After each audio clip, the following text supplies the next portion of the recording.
আমাদের উত্তর চব্বিশ পরগনায় প্রায় 1 মাসের উপর একটানা বৃষ্টি চলছে। মাঝখানে 2-1 দিন একটু বন্ধ যায়, বাদবাকিটা ডেলি বৃষ্টি হচ্ছে। এই রকম ওয়েদার কয়েক বছর যাবৎ দেখা নেই। যাই হোক, যারা উত্তর চব্বিশ পরগনায় আছো তারা জানো। তো এই কদিনের মধ্যে ড্রাগন গাছে যে কবার ফুল ফুটলো, একবারও এরকম খোলা রাখতে পারিনি আমি। তবে এই দিনের যে ফুলগুলো ফুটেছিল সেগুলো আমি খোলা রেখেছিলাম। সারাদিন মোটামুটি বৃষ্টি হয়নি, বিকাল থেকে দেখলাম ওয়েদারটাও ভালো আছে, তাই জন্য ক্যারি ব্যাগ দিয়ে ঢাকিনি।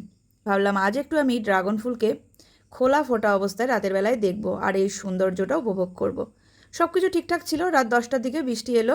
আমি তাড়াতাড়ি করে ছুটে চলে গেলাম ছাদে। তো অল্প একটু বৃষ্টি হয়ে থেমে গেল, ফুলের গায়ে হালকা হালকা গুঁড়ি গুঁড়ি বৃষ্টি তোমরা দেখতে পাচ্ছ। যেই ছাদে উঠলাম তারপরেই দেখলাম বৃষ্টিটা থেমে গেল। এখন আমি চিন্তায় পড়ে যাচ্ছি ফুলগুলোকে ঢাকবো কি না। পরাগায়ন হয়ে গেছে, তবুও পরাগ রেণুগুলো যাতে ধুয়ে না যায় তাই জন্য এবার ক্যারি ব্যাগ দিয়ে বেঁধে দেবো, তাহলে ফুল নষ্ট হওয়ার চান্স আর থাকবে না।